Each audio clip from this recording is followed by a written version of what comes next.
حضرت برا بن عازب رضی اللہ عنہ نے بیان کیا کہ نبی کریم صلی اللہ علیہ وسلم نے فرمایا، آج عید الاضحیٰ کے دن کی ابتدا ہم نماز عید سے کریں گے،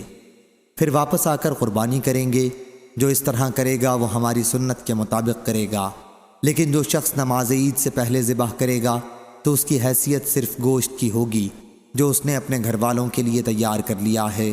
قربانی وہ قطن بھی نہیں۔ اس پر ابو بردہ بن نیار کھڑے ہوئے، انہوں نے نماز عید سے پہلے ہی ذبح کر لیا تھا